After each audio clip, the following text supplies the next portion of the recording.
classes, we generally start with prostrations and an opening prayer. So you can totally just watch, and if this is new to you, you don't feel like you have to join into anything. Okay.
So actually I want to start just with a very short meditation.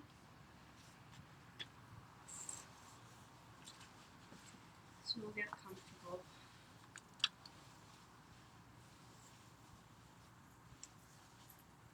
Is it running? Yes. Got the digits going. Yeah. Alright. I don't know why it's like that, but yeah. So just get comfortable.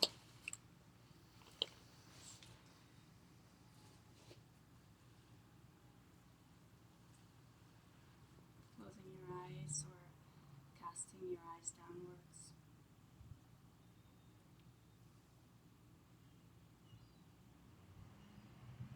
Having a nice tall spine. Your crown is reaching up towards the sky.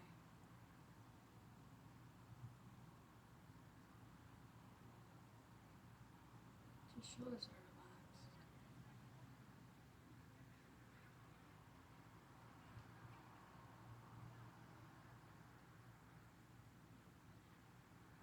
And just watching your breath.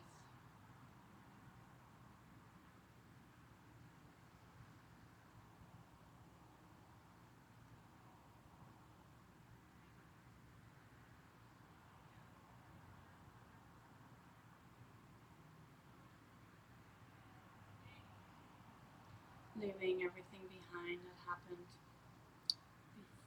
today before you entered this space. Just becoming present here. And a good way to simply do that is just watching your breath.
And then ask yourself, why?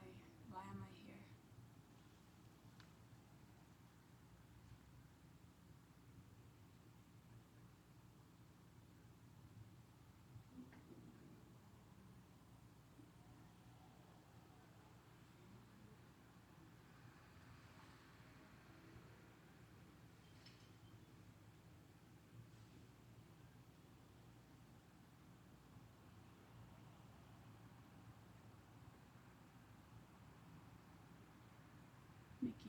intention very clear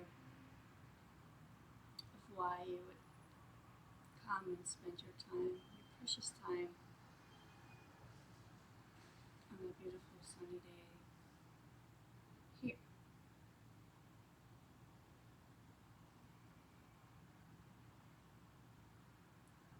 What are you hoping to get out of it?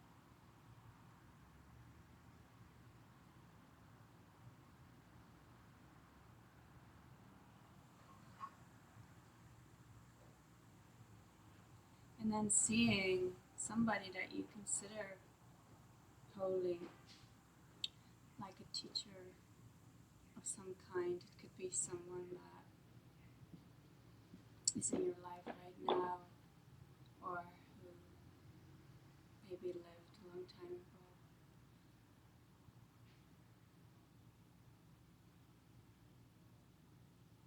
But you can ask them for guidance. Ask them to help you reach your goals.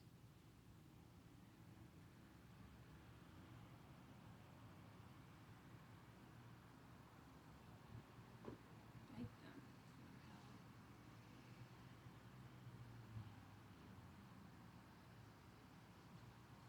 Because it's hard to do alone.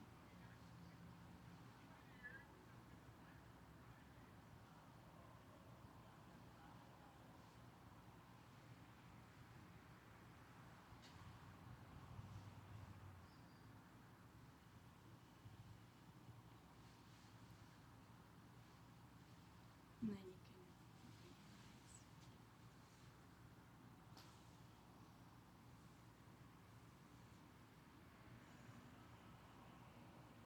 Hi, Carol.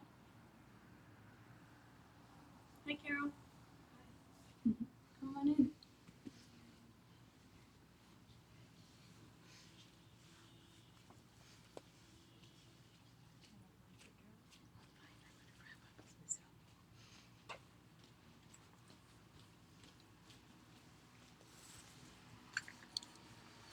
All right.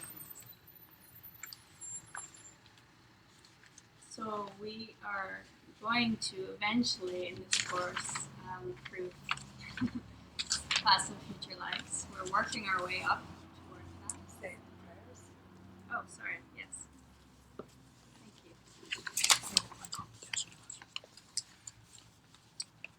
We'll do them in English.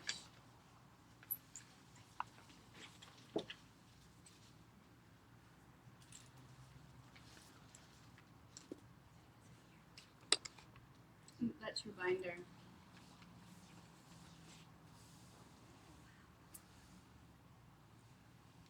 So we'll start with the opening prayers.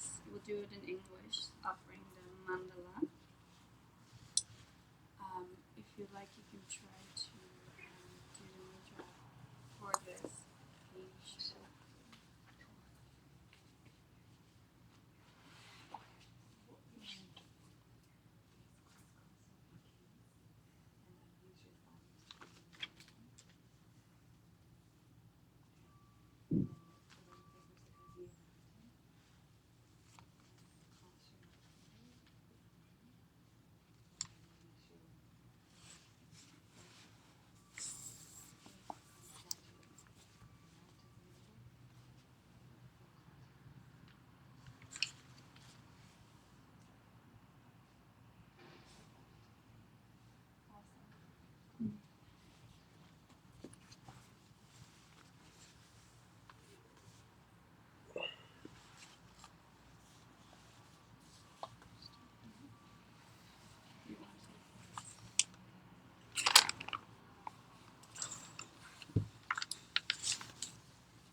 is the great earth, filled with the Smell of incense, covered covered with a blanket of flowers.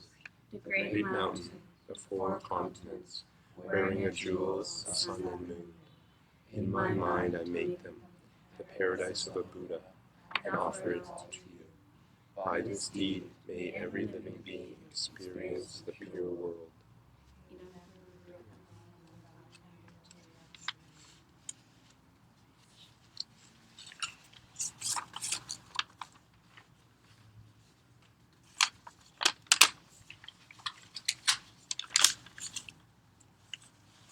I go for refuge to the Buddha, Lama, and Sangha Until I achieve enlightenment. The power of the goodness that I do, in giving and the rest, may I reach Buddhahood for the sake of every living being. to the Buddha, Dharma, and Sangha until I achieve enlightenment. By the power of the goodness that I do, in giving and the rest, may I reach Buddhahood for the sake of every living being. I go for refuge to Buddha, Dharma, and Sangha until I reach enlightenment. By the power of the goodness that I do, in giving and the rest, may I reach Buddhahood for the sake of every living being.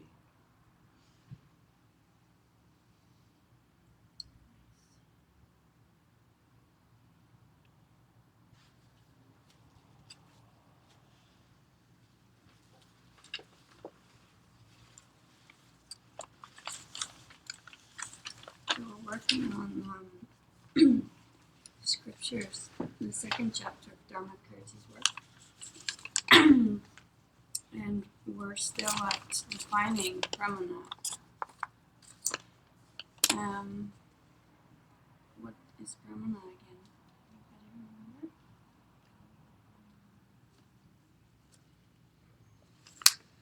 Our daily thoughts, like our perceptions, Yeah, but be a little bit more specific. obvious, Right perception. right perception. Yes, correct perception. Yeah. So pramana is Sanskrit and same as the Tibetan word for correct perception. And yeah, we say valid or correct perception. So in this school, they say you have a lot of valid perceptions all the time. Like everything that you see directly is mostly valid. A few exceptions. You know, when you're drunk, you don't get a valid perception like that. We'll be talking a little bit more about when you don't have a valid perception. So the Tibetans are very detailed in their definitions and lists. You know, in these classes, there's always lots of lists, and it might put some people off because, you know, especially if you have to study them and know them, it's a lot to memorize. But I think it's so good in the sense that they don't leave anything out. You know, they cover everything, so you cannot. There's a lot of ground, a lot of ground. You know, this is it, and then they give you all the possible ways and what it can be and what it can be. So all the ground is covered. So it's a very grounding way of learning compared to maybe some other spiritual practices that, like New Age, a lot of air, right? This is not. This is very grounding.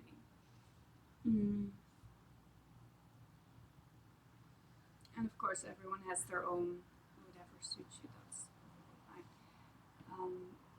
So they give us now the definition of correct valid perception. So pramana is a fresh, unmistaken state of mind. So that is a correct perception. And in Tibetan, say sardu, milue, Milue rikpa. Rikpa. So Sardu milue rikpa. Sardu means fresh. Milue means unerring, not mistaken. And then rikpa is state of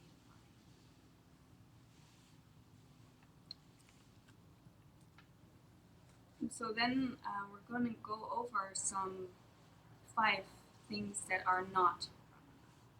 And this is not in your homework for those who are doing homework, but it's really important because we are doing a lot of those during our day, thinking they are valid perceptions, thinking this is correct. Right? So I think it's very important to know these. And the first one of those is lokshe. Say lokshe. Okay. Lokshe means you're perceiving things the way that they are not. Like this could be like when you're drunk or when you're really ill. I've heard people that have a really bad fever, they start hallucinating, right? Personally, I've never had that experience, but I've heard of it. Also, apparently, hepatitis, when you get hepatitis, again, I don't know because I've never had that, but you get extra wind, extra energy, which is blue. And you can see everything with the shade of blue or yellow, apparently. I can't confirm this, but I don't know. But that's okay. The point is that you can be, when you're sick or, drunk or on drugs, you don't have a valid perception. And it could also be when you see a scarecrow or a mannequin.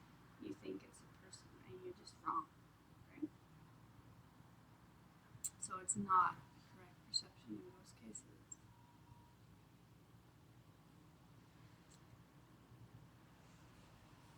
And the second one of these is tetsum. Say tetsum. Tetsum. It's doubt.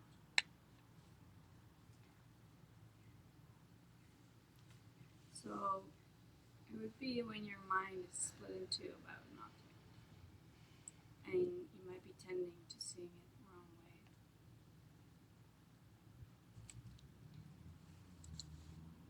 So it's not a valid perception when you experience that, because you're not certain about the object. Could be this, could be that. You don't really know. So I think that makes sense for it not to be a valid perception, right? It's not clear. You're clouded by doubt.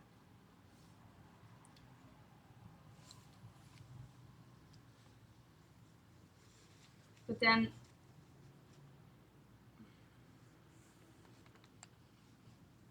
it's reasonable to say I doubt past and future lives. Then it's a valid perception that I have doubt. Right? But the fact that I don't know if there's past and future lives and I'm just not certain about it, that would be invalid, right? But the fact that I have doubt would be valid. Does that make sense? Can you say it again? See if I can say that. Knowing that you have doubt about something is a valid perception. Say if I don't buy into past and future lives, I can say, I know that I don't know about past and future lives. So that would be valid. But what's invalid is past and future lives for me, because I'm like, it could be yes, could be no, I don't know. Then it's not valid. The fact that I'm not sure, right? If I'm saying yes, there are future lives, then it's valid because my mind's not split about this. It's not going back and forth. I'm not sure. No, when I'm sure, then it would be for me. Right? So the fact that you know that you have doubt is valid. You get it? Is it kind of like saying, I know I'm agnostic? Like if I label myself as agnostic, that means I know that I don't know. Yeah, sure. Kind of like that, right? Yeah. And I'm open to whatever's out there. I know that I don't know. Yeah. So the doubt towards your object is not a problem. And the point of this course is that we develop a sixth sense called deduction. So through reasoning, we can find out things that through reasoning, through logic, we can come to conclusions about things that we could not have come to conclusions about before. And this can take years to learn this properly, because you have to learn the rules of deduction, and then trust in that. After studying this, after understanding how to reason properly, you can trust in your deduction being as valid as seeing it directly in front of you. So that's what we're working towards.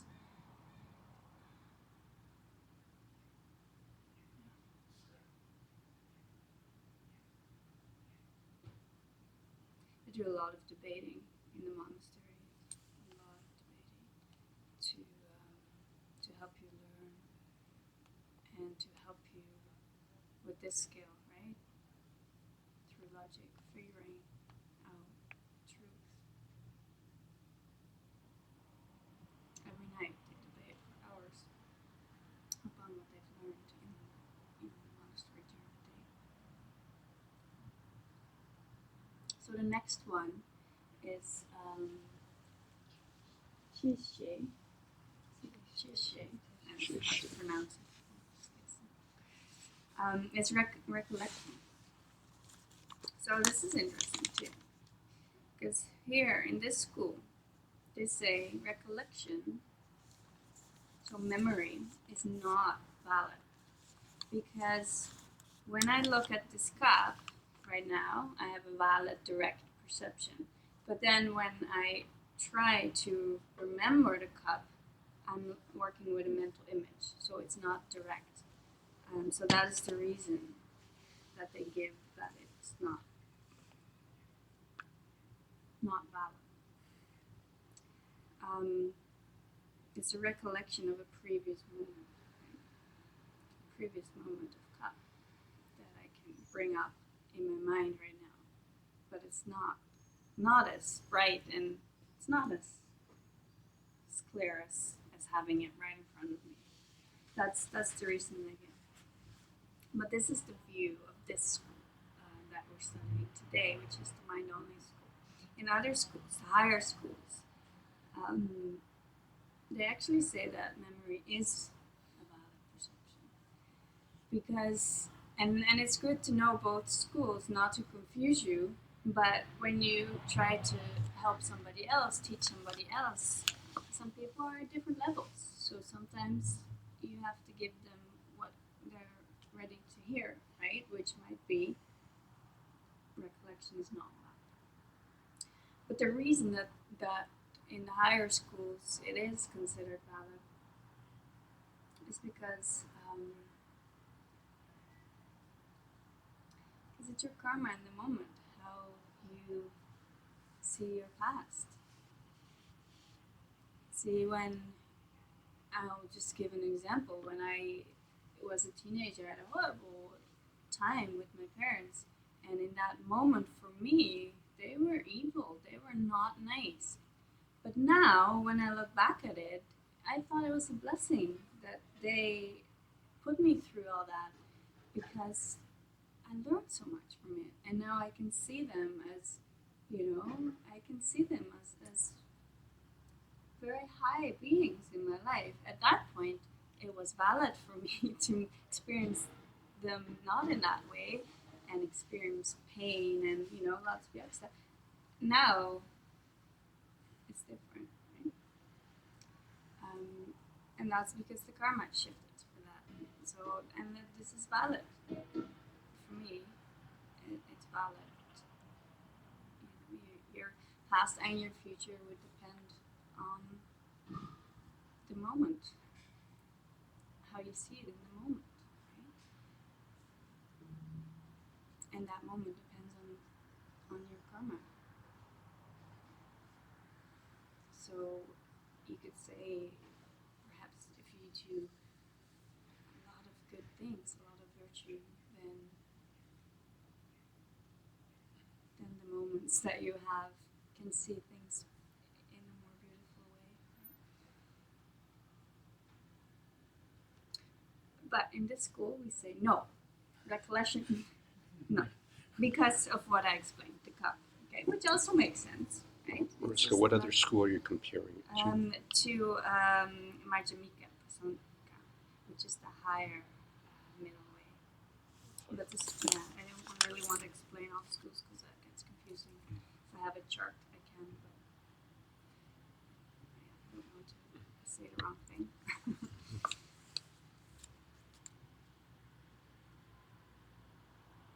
But the Buddha has spoken this, right? Spoken different schools, and the reason for that is that people are in different places, and what you hear, what you're ready to hear for, is perfect. And then later on, you may have grown, and now you're ready for another thing on top of that. So here for your homework, you can say memory is not that.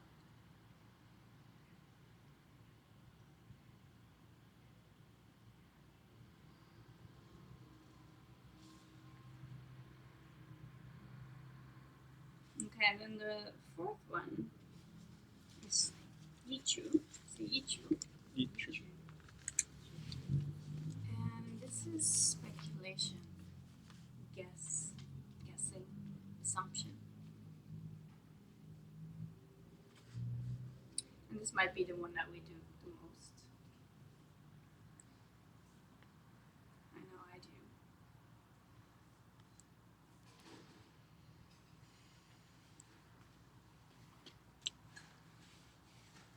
I had a discussion yesterday with somebody, and I don't know if you saw this a while ago in the news, but there was this lady who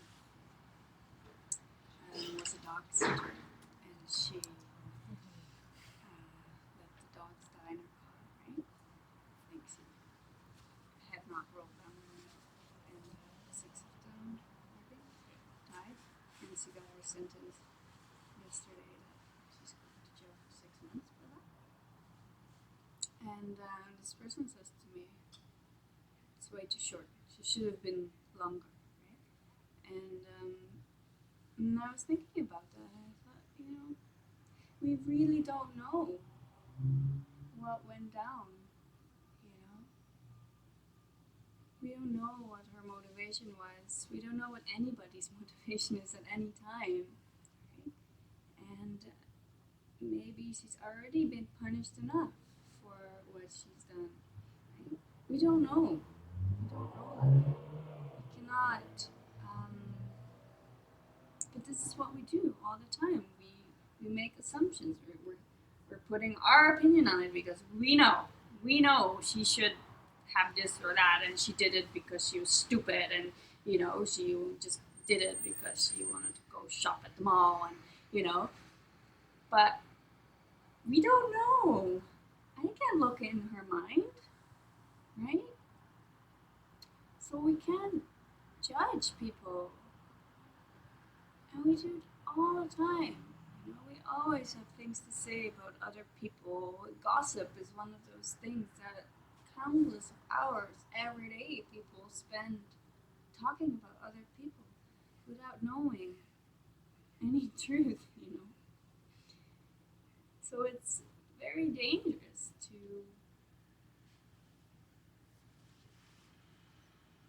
assume, because most likely we're wrong, right? Unless you're a completely enlightened being, you know why somebody did what, and what, and what's the best for them. But if you're not that, who are we to decide that, right? you gotta really watch out with that one.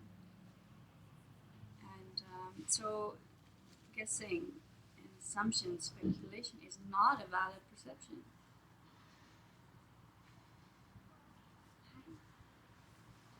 So we can start to watch our mind all day long and just watch how often you are making assumptions,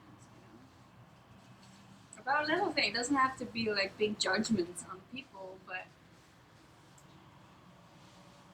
if you walk into Starbucks or whatever, just watch what your mind does. Making assumptions about everything, everybody that you experience, right?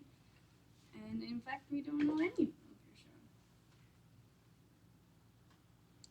Which, can be a little bit like trippy in a sense, but it can also be really freeing because we spend so many countless hours worrying about stuff and thinking about other people, and all this time is not needed to be spent on any of that, right? So it would actually free up a lot of time and energy to do other things that are more beneficial, right? So I do think it's freeing that you don't know. You never know what anybody's motivation is to do anything. And we don't know who is a Buddha. We don't know who is a Bodhisattva. And it's very possible that people are doing things to you to help you, which in the moment might not feel that way at all, right?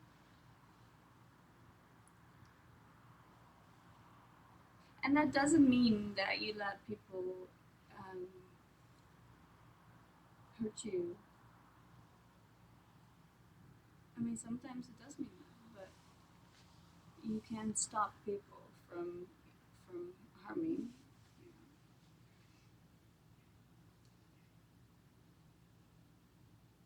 Like with my kids, I don't know who they really are. But if one wants to beat up the other one, I'll make sure I stop it, because my perception, my idea of being nice does not include beating somebody up, hurting somebody. So then I must stop them, and that may have been their job, right?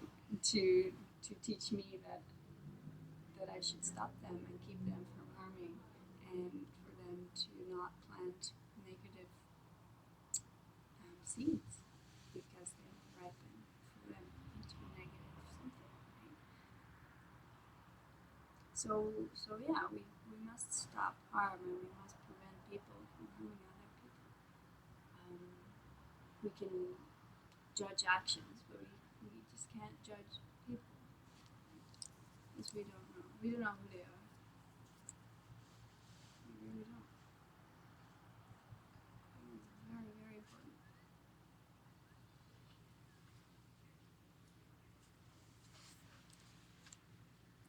And then the last one of these 5 is Nang La Man Nyapa.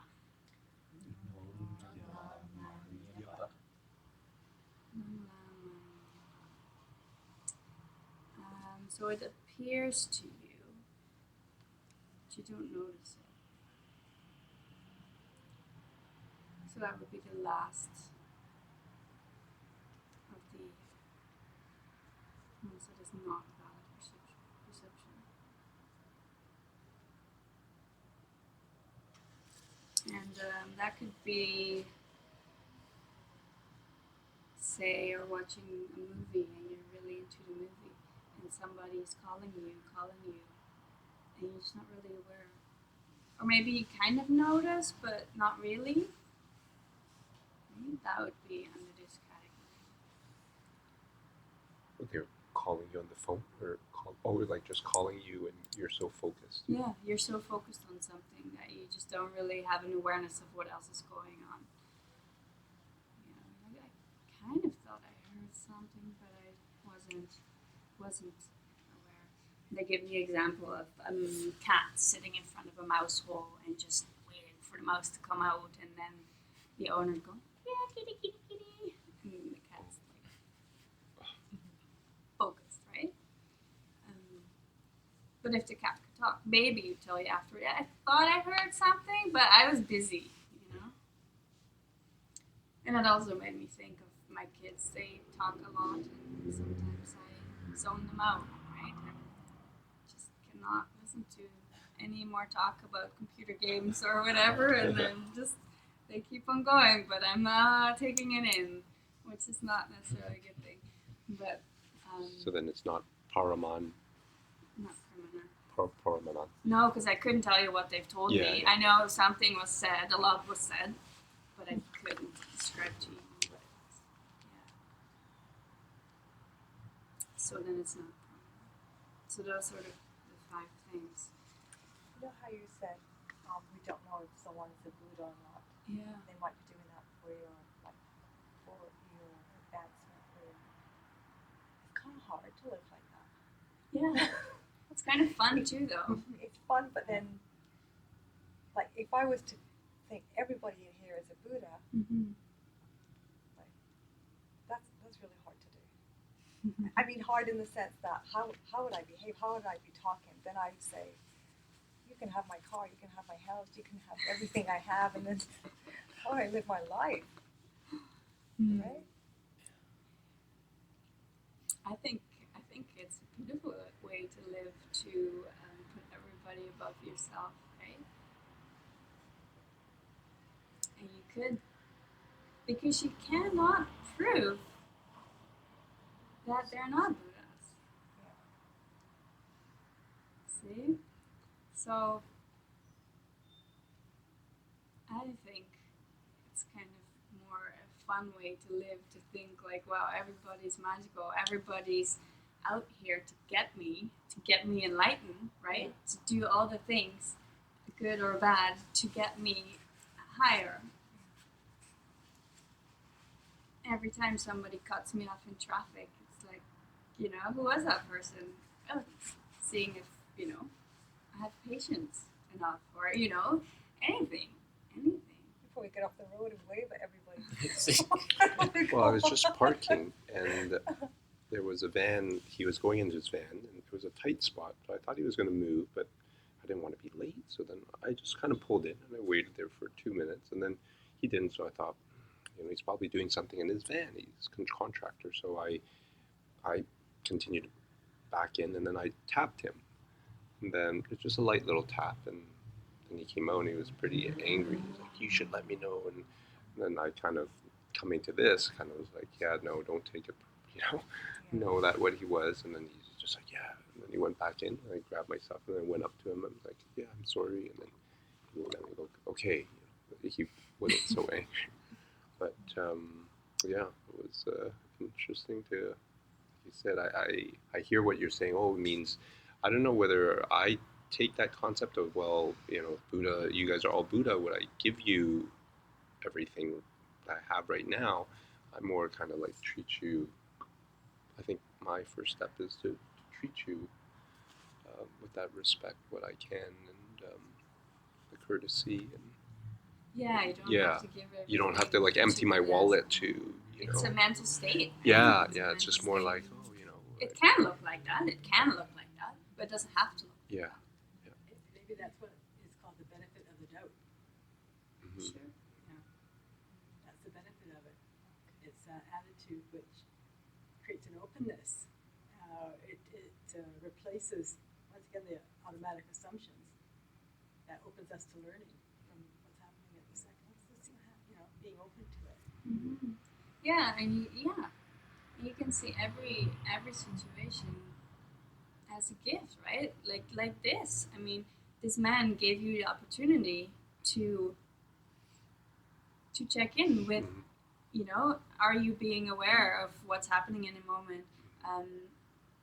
Can I try to make him feel okay again? You know, he's giving you all these opportunities for planting beautiful virtue. You could have also said, you know what, that spot is mine, mister. Yeah, it's kind of like, hey, right? you know, I've been waiting for a long time. I could have, you know, but it's kind of just let him just let out what he needed to let out. And I wasn't, you know, and then just to make sure he's okay. And then he probably now won't think he you know, if I got into that, you have a story to tell. But now it's just you probably like okay.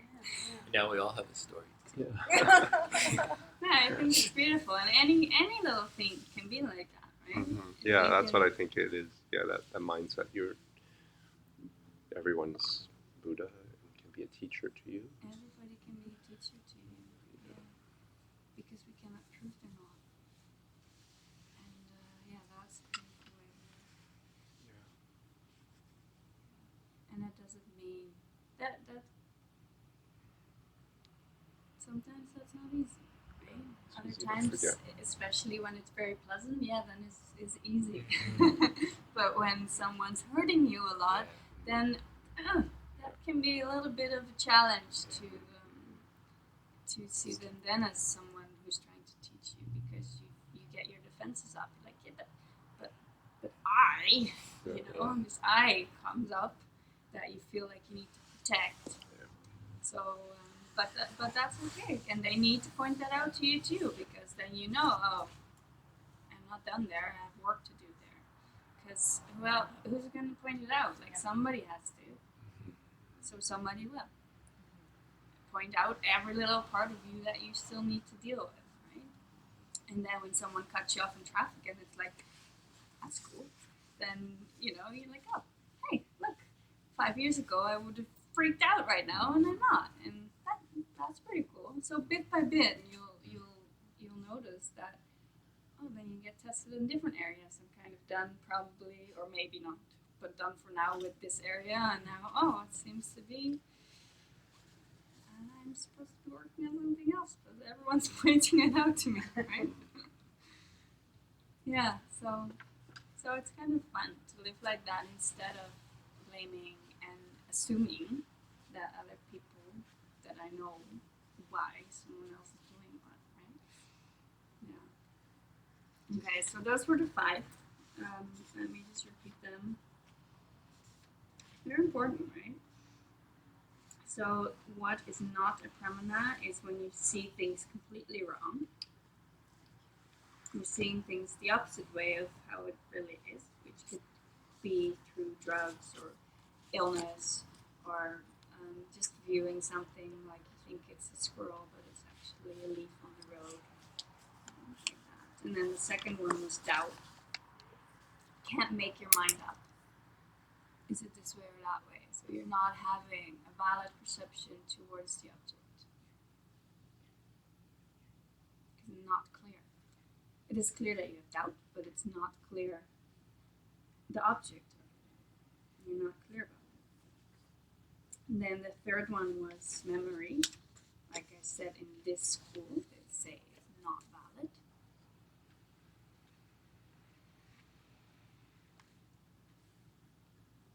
Because you're relying on a mental image of something, so you're not seeing it directly in that moment. So it has kind of a cloud or fog. It's not as bright as if you were seeing it directly. And then the fourth one was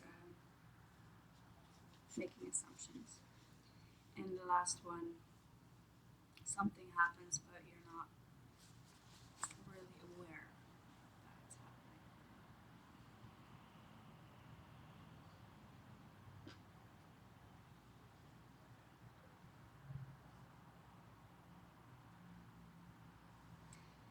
And Asia Micro says it's good to live in a state where we are aware of our own limitations and that we are seeing might not be true, which is what we just spoke about.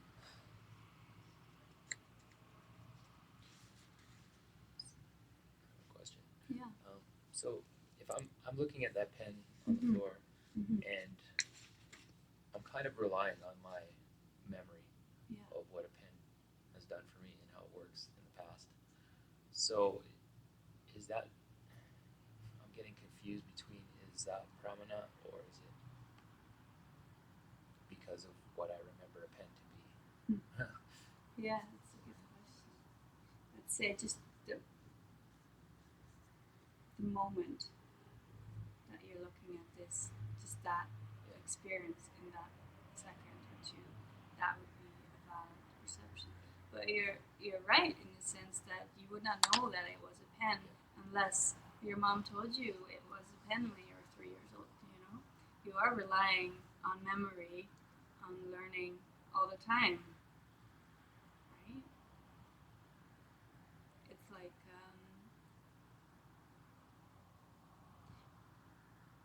in one of the later courses, it's explained like whenever you look at an object, what you do really, really quickly in your mind is, okay, so I'm seeing a cookie and you're picking it up, this round object, and in your mind you're comparing it to everything it's not. You know, is this a cup? No, it's not a cup. Is it a pen? No, it's not a pen. Until you get the right match, and then it's like, oh yeah, it's a cookie, and that's how. Which is all like memory, right? That's all in there somewhere because you've learned that somewhere along the way. That I don't know. That's. But you know, the fact that this moment you are perceiving fresh, you know, you're perceiving a fresh image. So the promenade would be that I am seeing an object. Yeah. There's no doubt about it. Yeah. That's the problem. Yeah. Whether it's a pen or not. Yeah. Then your karma comes in and your karma says, Jan, pen. Okay. Because you're a human. Yeah. If you were a dog, your karma would say, you know, right. Shoot. Yeah. Okay. So it is, yeah. I'm not sure, Jan, maybe if I missed that first class, then, I mean, Paraman,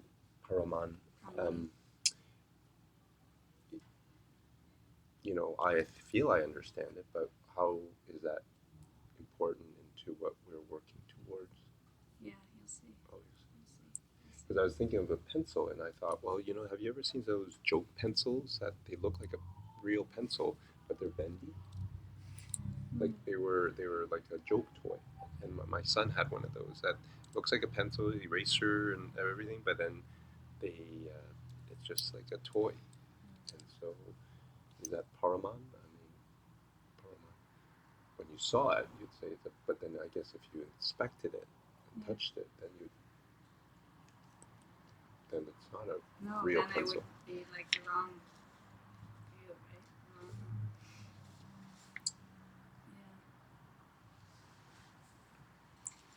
right? Later on, actually, we will hear that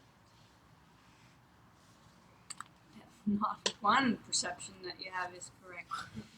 Oh, great. because of karma and emptiness, you know, when you have seen emptiness directly, then you know for the first time in your life that everything you see, you're forced to perceive. And you just know that automatically, always, from that moment on, which will lead you, it's like you enter the stream to reach enlightenment with that knowledge, with that wisdom, when it's so deep, when you know it's so deep. Like right now, we can intellectually understand that. We can understand that I see a pen because I'm human. This is my karma to see a pen. If I was a dog, I wouldn't see it. If I was a baby even, I wouldn't see it. Oh, this is a pen, let's write with it. You know? We can intellectually understand that, but it's a different thing to know it, like 24 hours of the day.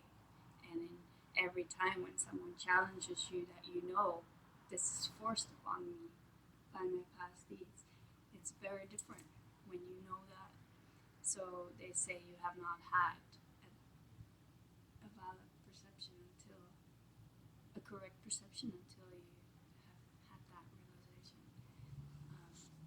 But however, we're working up towards that, and we are trying to intellectually understand this, which will help us get to this place of really, really knowing it.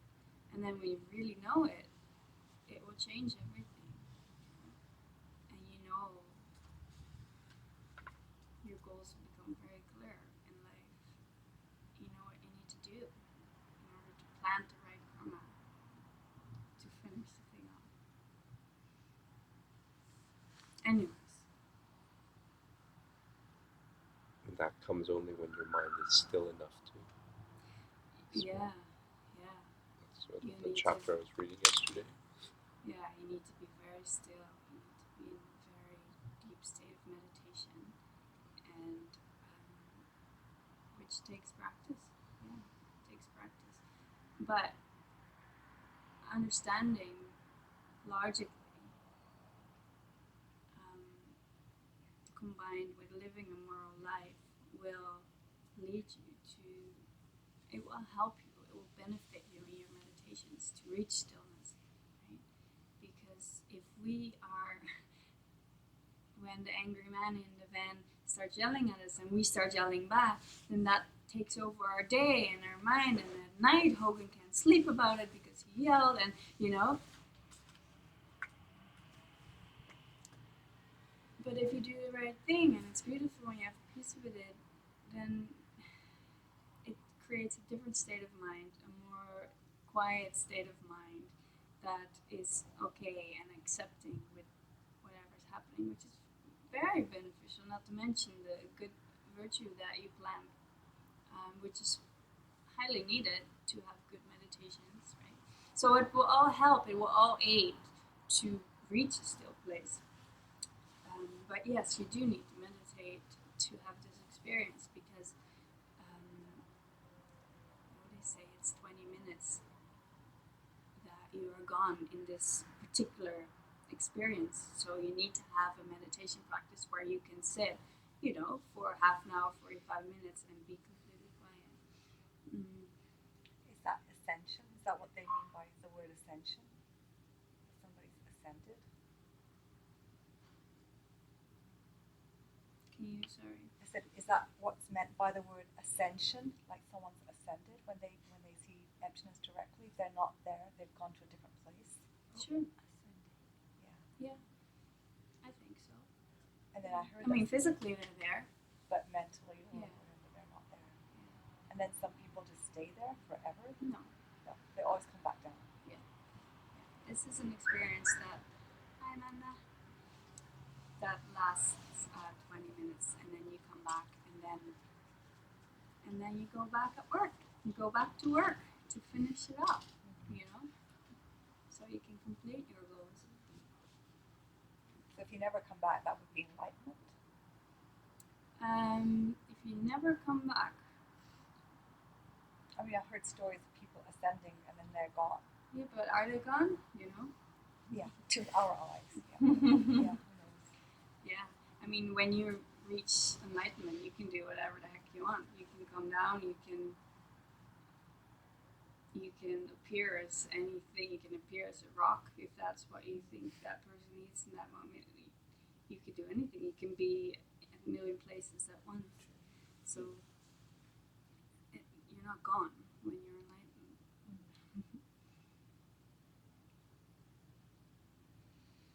Okay. So say me kebu. Say is valid. Me is perception. And kebu is anyone who's been born. Can you say that again? Yeah, Seme is valid perception. Okay. And Kebu is a person, a being, anybody who's been born.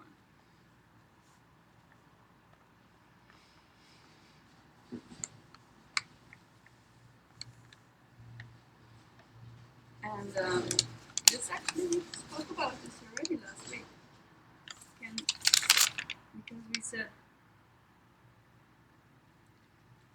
we said that there are three changing things in the universe, remember? Mental, physical,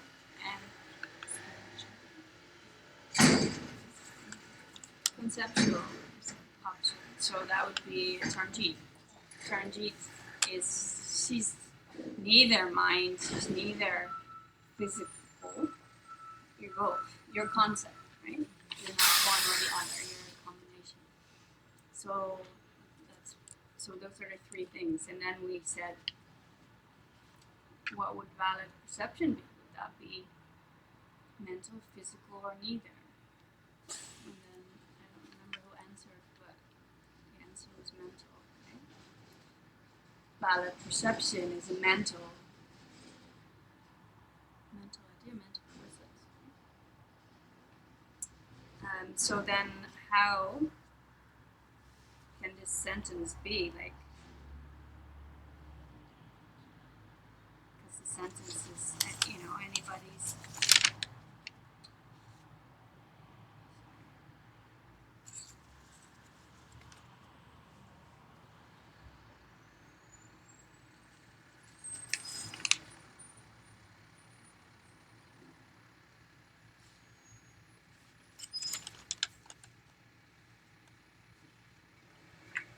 Yeah, so we said you can't be a mental state.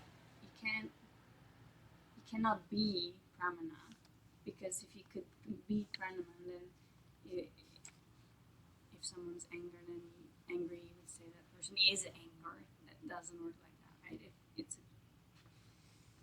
It's a concept. Mind is a concept. A person cannot be a mental state. You can have anger, you can have jealousy, but you're not it. Right? So then, why does this translate to the being who has valid, a person who it refers to a person who has valid perception all the time. This sentence. That's what I'm trying to say. And who is that? Who has a valid perception all the time?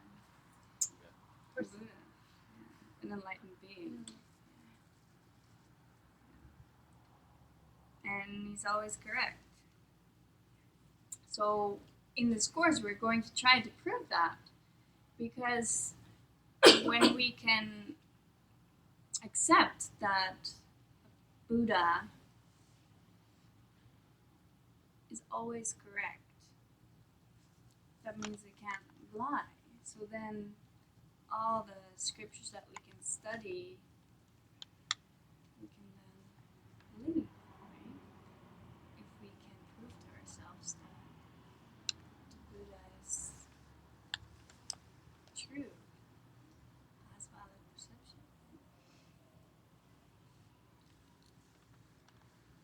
So does this sentence then refer, is it trying to get at that anyone who is born has the ability to have valid perception? That is exactly what, yeah. You have the ability, and what I'm trying to, and I'm having a heck of a time with it, but the point I'm trying to make here is that the Buddha started out normal, like us, right? If you are, I don't know, we already decided that earlier, but a Buddha started out as a normal person, and he became a person who is valid perception, because everything he experiences is a correct perception. So that means that if he can do it, anybody can, because they didn't start out like that, right? I have a question. Yeah. When we are born, we're born with a clear mind, more or less, empty space. Or is this incorrect? Continue. Well, a neonate or a newborn can't see really, or has no perception of anything. Everything is just space. And for those reasons they're pure. Or is this incorrect? I think it could be correct, but I don't know. I cannot tell you if a baby, what a baby experiences. I don't know.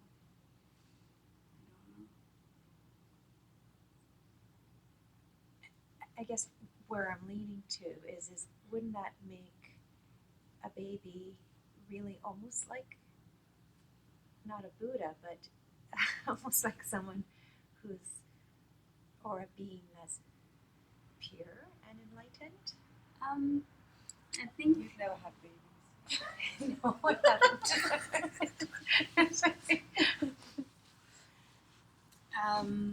yes and no. Okay. Yeah, I think I've heard in these teachings that yes, they're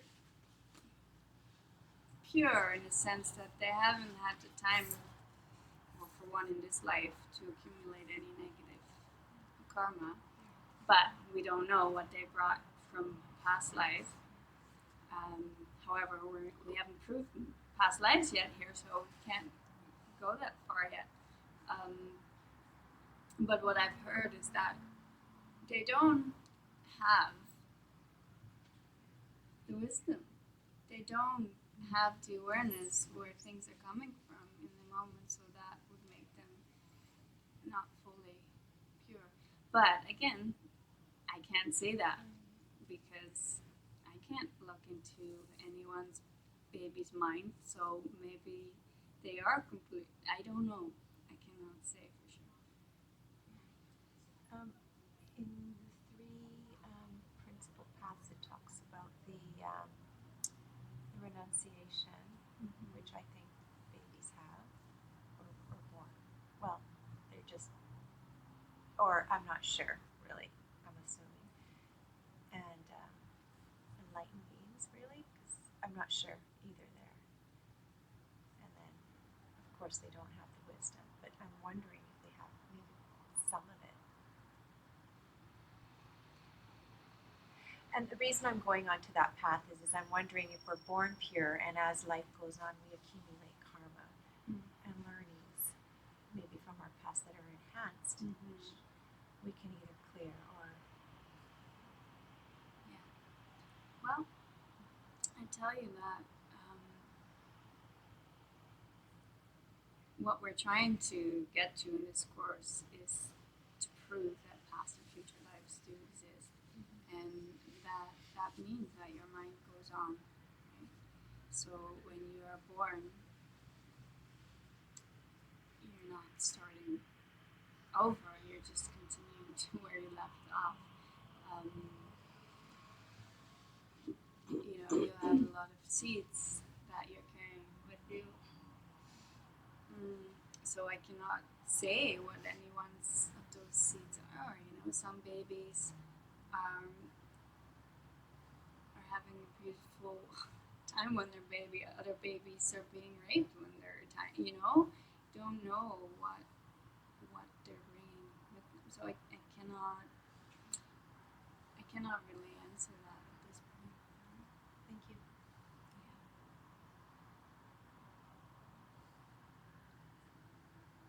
But I think it's a beautiful way to think. I think if you can think, the more people in your world to see them as pure, the better. Right? I agree. Babies have this beautiful purity about them because they appear very innocent and pure. But I can't really say.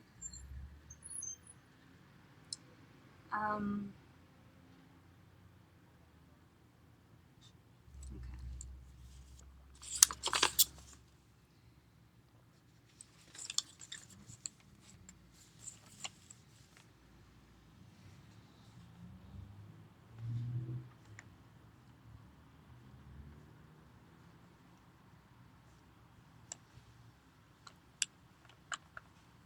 So basically, if we can understand, or try to understand that a Buddha is Sema, is pramana is valid perception, then that means that they are correct, that they cannot lie.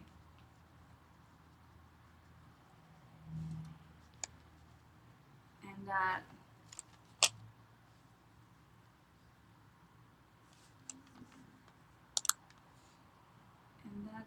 there's a path there to become like them. Because they walk that path.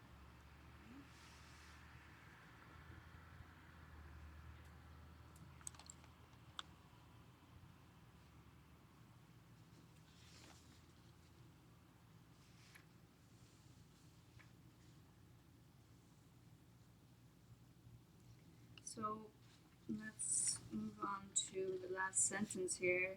Say Darpa, Dang,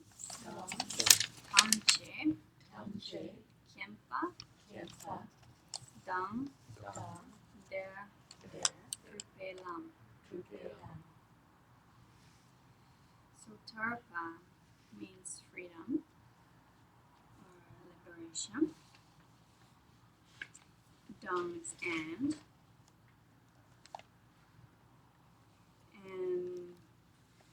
Tamche is all or everything. Kempa is to know. So Tamche Kempa would be all knowingness, a state of knowing everything. Dang is and. There is to them. Drupe is foregoing. And Lam is path.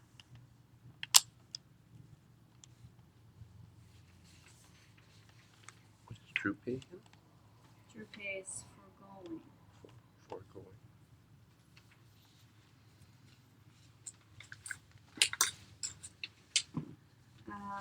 So which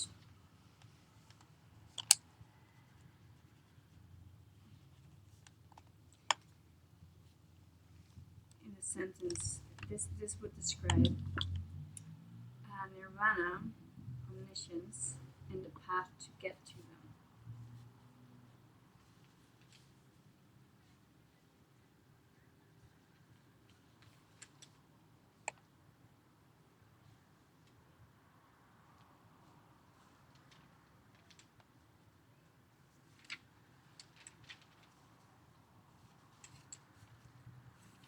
So to have pramana, is that a gradual process, or does that happen once and then you have it for life? It is a gradual process Okay. to get to seeing entities directly, and then from there on yoga. So pramana and emptiness come together at the same time? So what is nirvana, people? No more mental afflictions. Yeah, a state of bliss. You're happy all the time. You are no longer afflicted.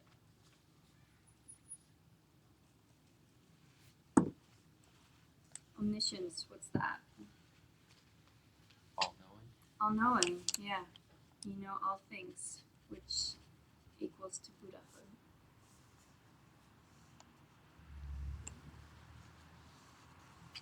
So the point of Dharmakirti's book is to prove that these three things exist. And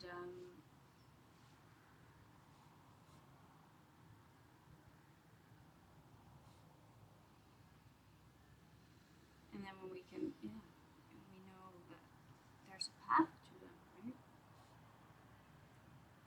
Could I just ask a question? Mm-hmm. With the description of nirvana, no more mental afflictions, that's after seeing emptiness directly, you still have anger and jealousy and things still come up though, don't they? Is that? But the difference is you just don't react to them. When you're in nirvana? Yeah. Oh, can you repeat that? Sorry. So when you're in nirvana after direct perception of emptiness, you still have mental afflictions, right? No. I mean, you still have like anger and jealousy. You still see them come up, but you just don't react. They Alright. don't come up for you anymore. You're done with that. So this is much further on after direct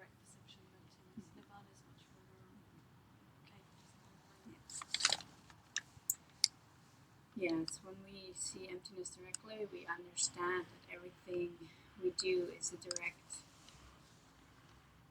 everything we experience is a direct result of what we've done before. And when we start to understand that, we will act in a different way. When you know that all the time, that things aren't as they seem, you're very clear about it, you know it all the time, that everything is you labeling, because you're forced to label it that way in that moment because of your past deeds. So when you know that, when you really know that, you will start to behave differently in the world because you don't no longer blame people, right? So you cannot really create any negative karmas anymore when you are always in a state of knowing how reality really works. So therefore, after you see emptiness directly, relatively quickly, you will find yourself in nirvana. It's just the way it goes. And, relatively quickly can be within a lifetime. Yeah. It can be more. It depends how hard you work at it. If you've seen emptiness directly and just want to chill out for a bit and watch TV for a few lifetimes, you can. It might take 7 or 16 lifetimes for you to get there. But if you're like, you know what, I'm going to finish this sucker off, man, you can do it in a year. Maybe. That's how it's pushing it, but in a lifetime, yeah.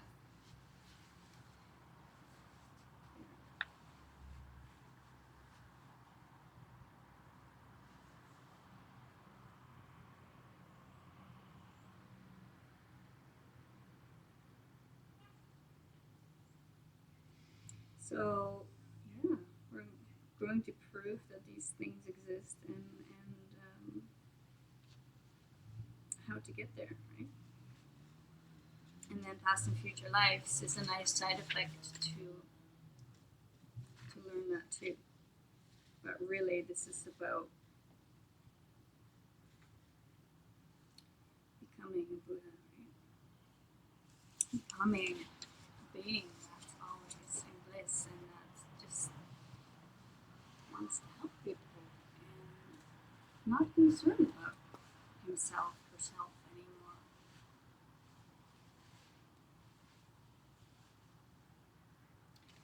Okay. So there's two kinds of semas, pramanas, the two main kinds, and we've spoken about these now many times. The first one is direct perception, and the second one is reasoning, deduction. Right? So direct perception would be me seeing this cup, and reasoning would be I know I just placed it behind my back, so it should be behind my back. Through reasoning, even though I cannot see it I know it's there because I just placed it. Right? And then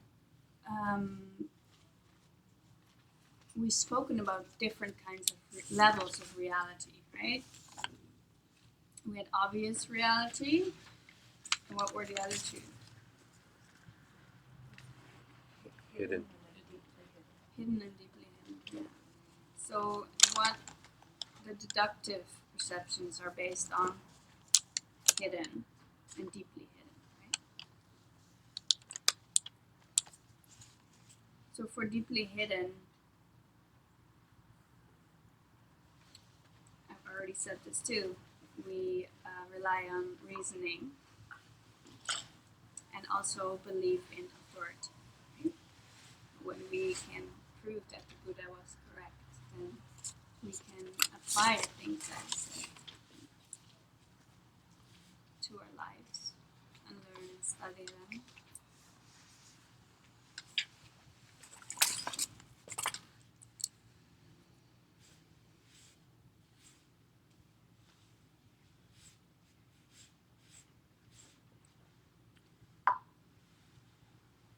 I also talk about perceptions of conventions. which is not that important. But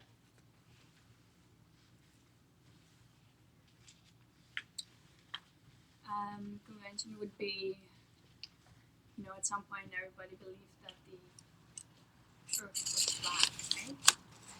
And you just assume it to be true because everybody says so. That, like, it's decided.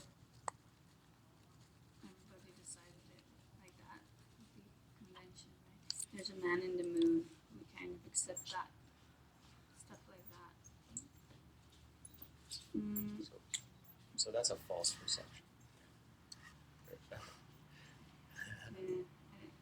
It's hidden, right? It's hidden.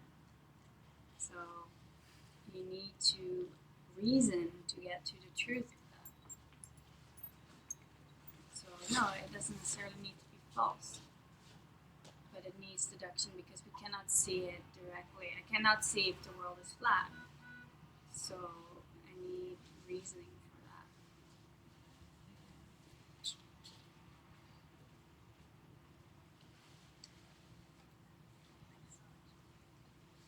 Anyways, not less important. Okay, I think we're pretty much done for today. Let me make sure I covered all my questions. No, okay, fine.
I think that's pretty good.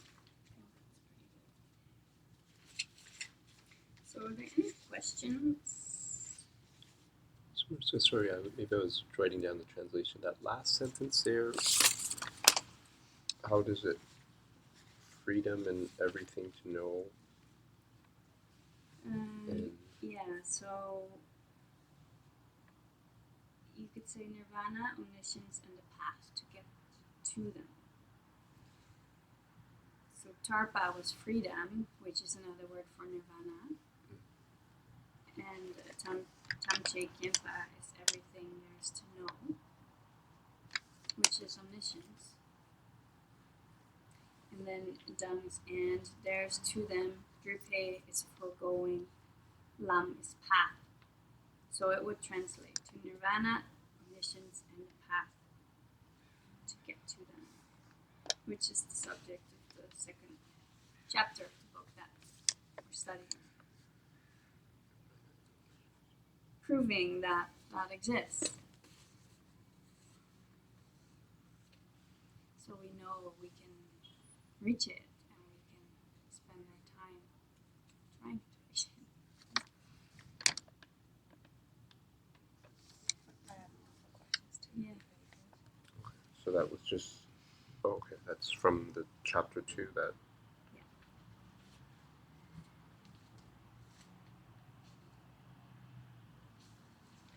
So you're saying up until we see emptiness directly, everything that we perceived is wrong, Yeah. is incorrect, until the culminating moment.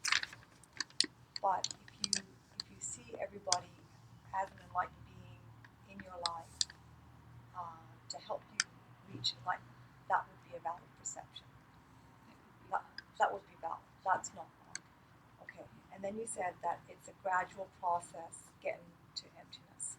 So does that mean you gradually start to see people as enlightened beings and you develop that correct perception over time. So if I stay on this path, 5 years down the road, I'll be closer to that goal than I am now. Is that what you mean? Yeah. Right? That's what I mean.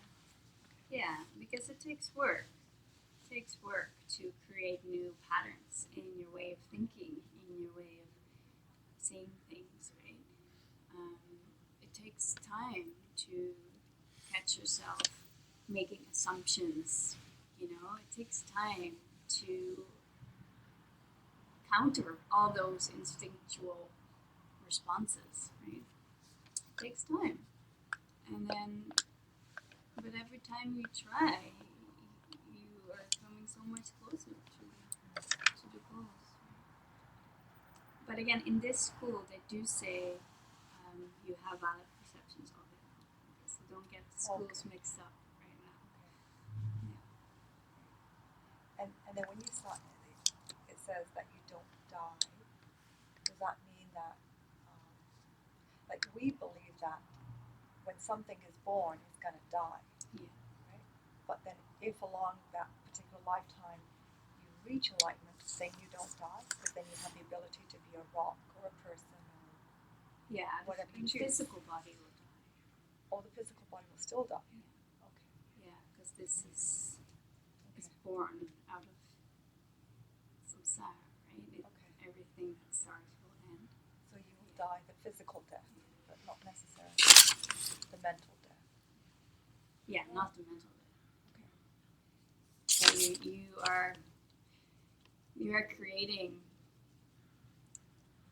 your paradise body, right? Your Dharmakaya, Rupakaya. Remember that?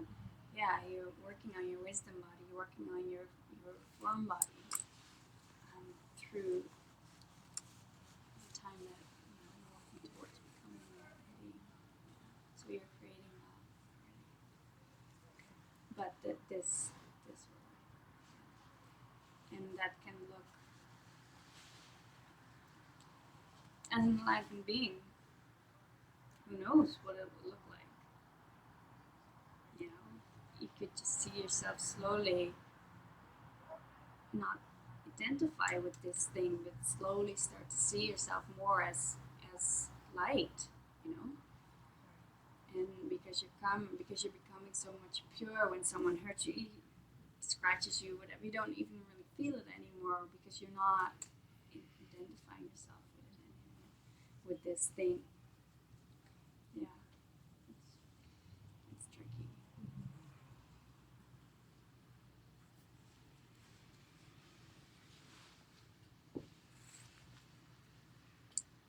Yeah. That invalid perception about doubt, Mm-hmm. does that apply to planning and choice? Because I think, because it's about the future, when you're planning, when you're choosing a choice between something in the future, it's already not something that you can perceive in the now. So Yeah.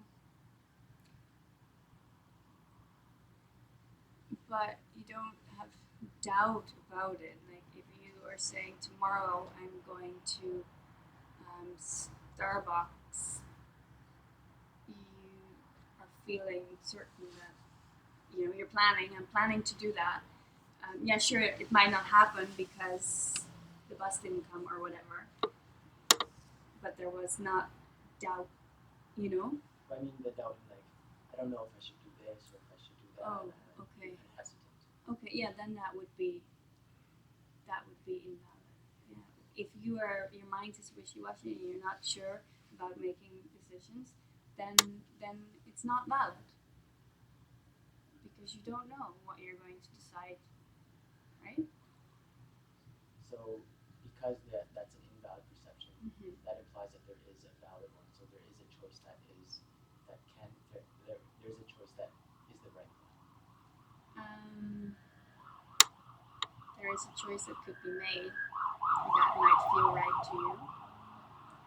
Yeah, if it's ultimately right, then yeah. I think so. I think.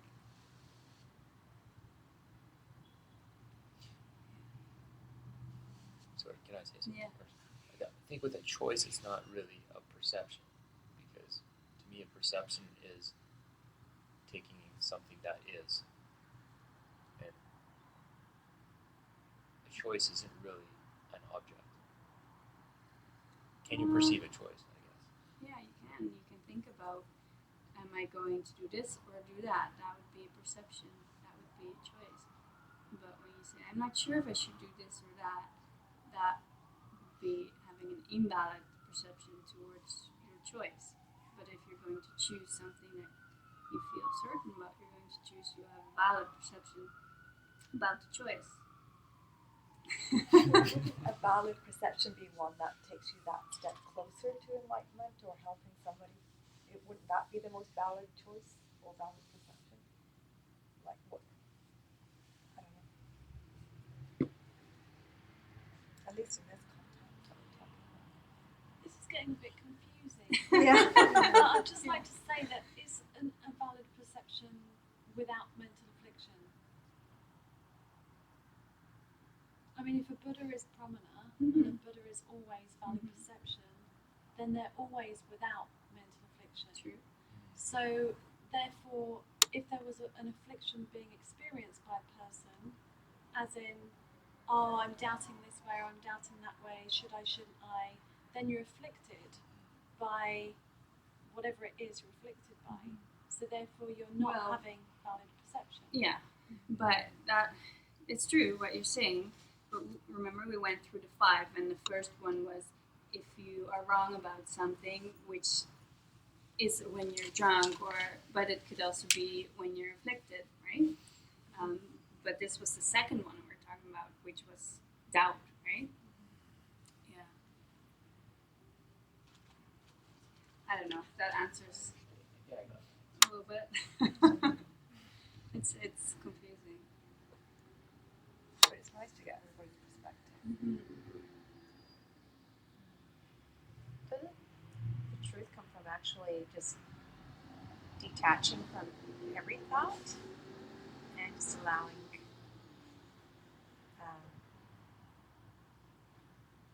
just clearing the mind completely, like reside or renunciating to should I do this or should I do that, and just sort of allowing that silent, empty space to kind of make your decision without thinking It about could the very decision. well help you very much to come to a pramana. This is what I'm going to do. Sure. Yeah.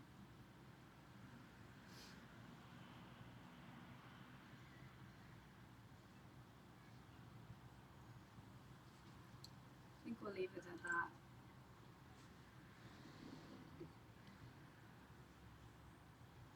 Let me know. You can email me if you have questions, and I'll try to think about it for a little bit and come back with a clear answer. Hopefully, a clear answer next week. We'll close with prayer. We'll do it in English.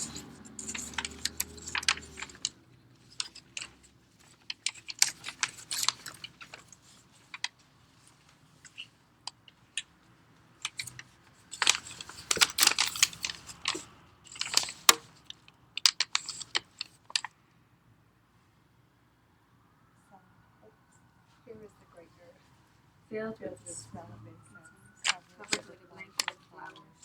The great mountain, the 4 continents, wearing a jewel of the sun and moon. In my mind, I make them the Paradise of a Buddha, and and offer offer it all to you. By the seed, may every living being experience the pure world.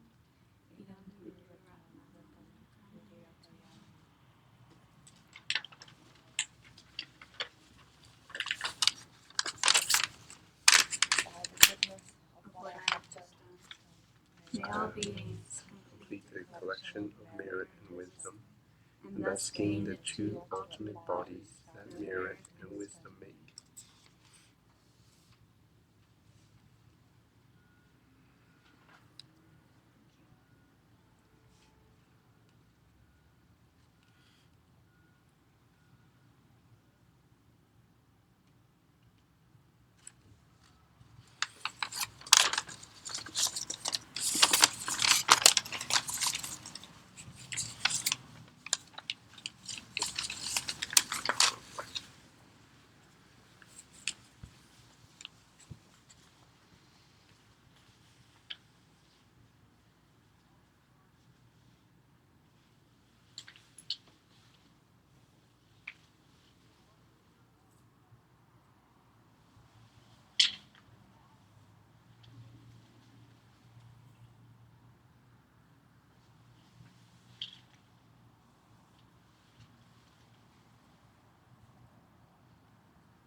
Thank you all.